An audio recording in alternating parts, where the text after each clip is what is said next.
Un gusto saludarles, compañeros. Siempre es un placer poder conversar con ustedes, platicar con ustedes, eh, con la novedad de que ahora pues lo estamos haciendo por esta vía. Y quise hacerlo así porque para este tema que hemos venido trabajando, que se llama cambios estructurales para una educación no presencial, yo he creído que el cambio principal o el cambio al que tiene que apuntar la educación no presencial es específicamente en el material humano. Me parece que los catedráticos deben hacer un doble o triple esfuerzo por prepararse bien, porque entiendo que la tecnología está llegando a la educación, o si lo digo de otra forma, la educación no se puede apartar de la tecnología. Entremos en materia.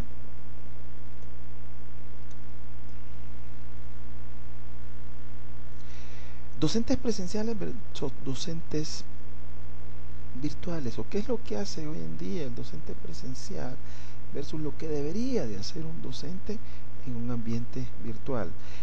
En verdad, actualmente el ambiente educativo está dando una transformación con la participación de la educación virtual. Algunos docentes están eh, dando el paso a encontrar nuevas formas de enseñar.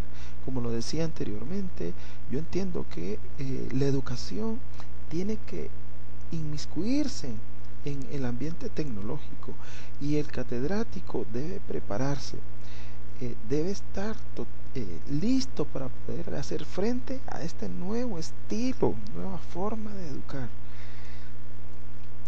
Ok, el proceso educativo presencial versus el virtual.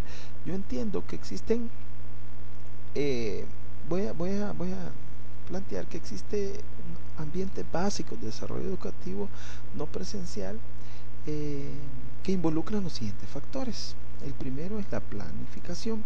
Definitivamente nosotros que somos docentes entendemos que pues la planificación es una de las herramientas básicas dentro de nuestro proceso educativo.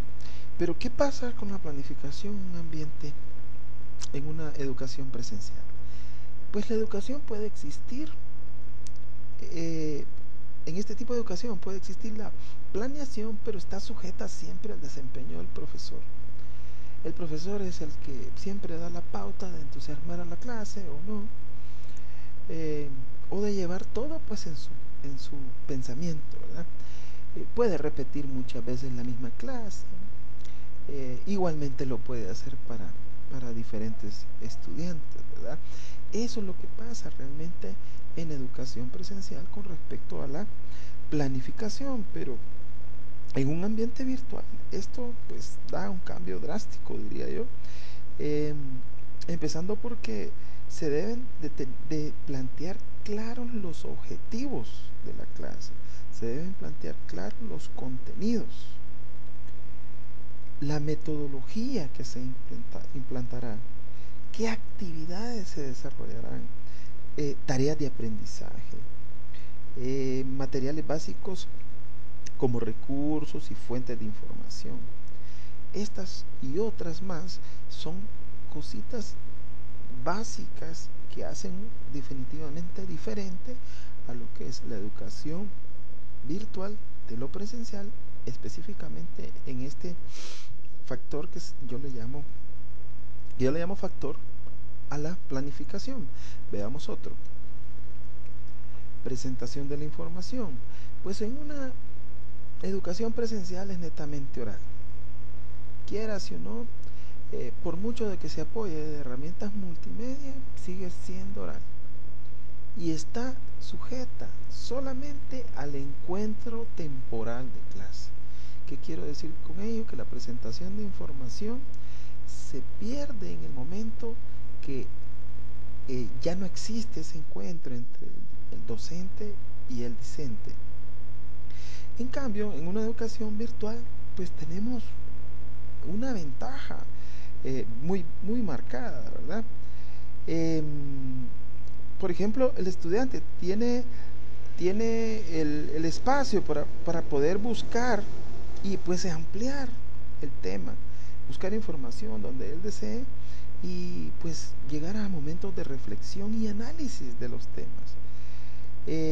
Igualmente, en este proceso se tiene la oportunidad de pues inculcarle al alumno el valor de la investigación, ¿verdad? Esto entre otras ventajas que nos da la educación virtual. La participación. En la educación presencial se interactúa con el profesor, pero siempre será una relación directa, profesor-estudiante. Y se simplifica el tiempo al encuentro de clase, ¿sí? Es decir, yo estoy interactuando con el catedrático mientras permanezco en clase. Pero en un ambiente virtual, el estudiante tiene la posibilidad de participar de diferentes formas. Puede ser vía foros, vía chats, vía temas de discusión, y el profesor queda pues prácticamente en el mismo nivel de participación que el estudiante. Es mucho más interactivo, es mucho más motivante, es mucho más moderno, diríamos, ¿verdad? Esta forma de participación en un ambiente virtual. La interacción en un ambiente presencial, la forma de interactuar con el alumno es pues vía preguntas directas que yo le pueda hacer, vía trabajos que yo le pueda asignar, discusiones que yo pueda tener acerca del tema. Eso se da en un ambiente presencial, pero en un ambiente virtual, el profesor y el alumno interactúan con diferentes herramientas que nos ofrece una plataforma, llámese Moodle, llámese Donkeos, etc. Y pues las tareas y las actividades llegan de forma individual, llegan al correo electrónico del profesor, y igual que al del alumno. Y el profesor también puede tener una mirada individual de cada alumno, convirtiéndose en algo mucho más personalizado, ¿verdad? Otro factor que creo que es importante tomar en cuenta para poder llegar a este cambio estructural, ¿sí?, es el seguimiento y evaluación. En una educación presencial se tiene relación cara a cara y se pueden ver las valoraciones cualitativas y cuantitativas.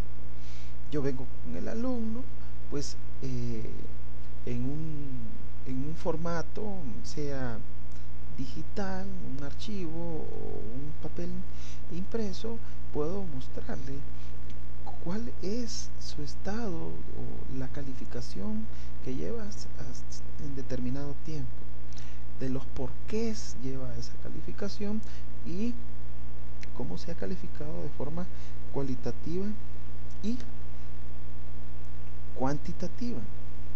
Pero en una educación virtual, pues esto prácticamente no sucede, ¿verdad? Diríamos que la tecnología nos da muchas herramientas que ya hacen este tipo de trabajo. Nosotros solo tenemos que planificar nuestro contenido y pues las mismas herramientas van dando seguimiento de cada una de las actividades que se han ido planificando. Y al final, pues existe un reporte, ¿verdad?, que ya es prácticamente un resumen de la evaluación que se le da por medio de la misma herramienta, como lo estamos haciendo ahorita, ¿verdad? Hay una planificación de clase donde se deben de entregar en X o Y días las tareas, entiendas, ensayos, foros, cuestionarios, tareas, etcétera, y pues la misma herramienta puede ir de forma automática dando seguimiento y evaluando al estudiante, ¿verdad? Esa es una gran ventaja, definitivamente. Y el dominio de la tecnología, pues yo creería que este es el tema más puntual, porque aquí estamos involucrados prácticamente todos los que vamos estar en ese medio de la educación no presencial. El docente, ya lo vengo recalcando, el docente tiene que estar bien preparado para poderle hacer frente a este nuevo cambio, a este nuevo estilo de educación. El docente como tal, si yo no estoy preparado, un ambiente tecnológico, si no tengo las herramientas, pues definitivamente pues no podré responder a las expectativas del catedrático, ¿verdad? Y por ende, pues seré evaluado de forma dura, diría yo, ¿verdad?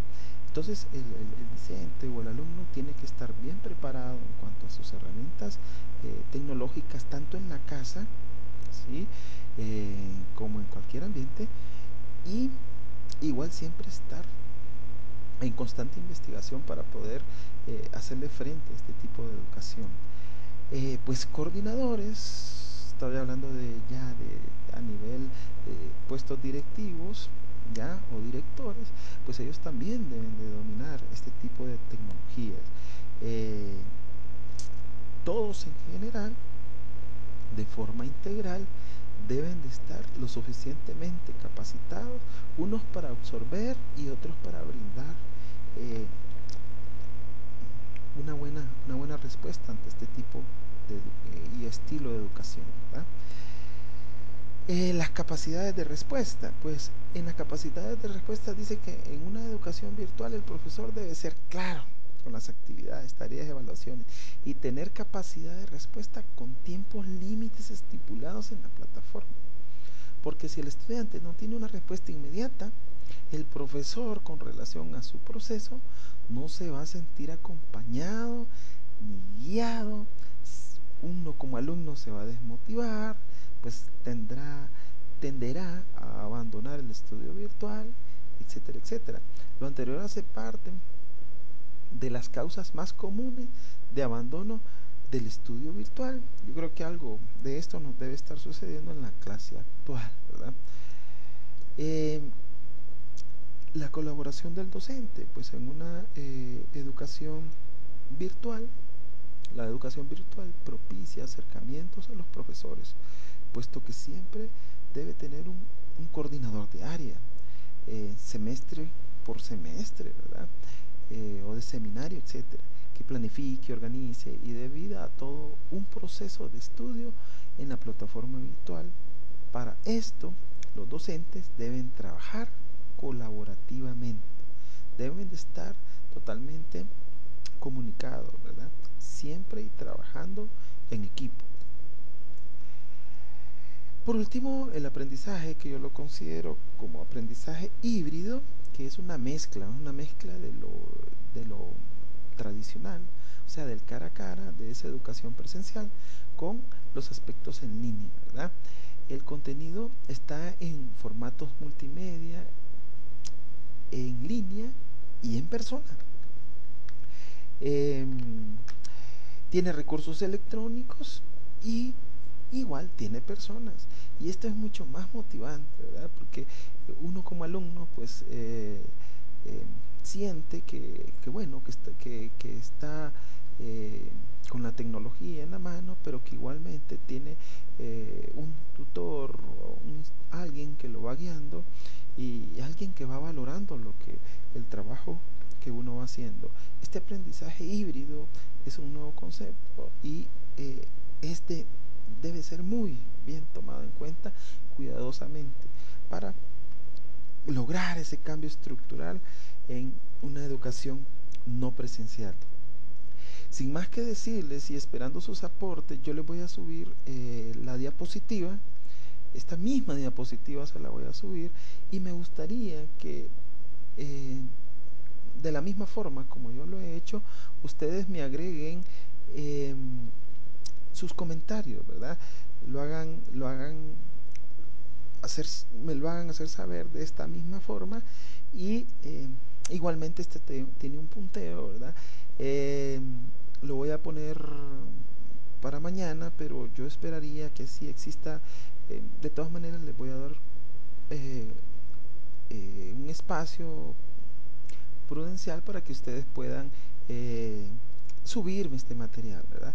Sin más que decirles, ha sido un placer, espero que haya sido de su agrado. Nos veremos hasta la próxima.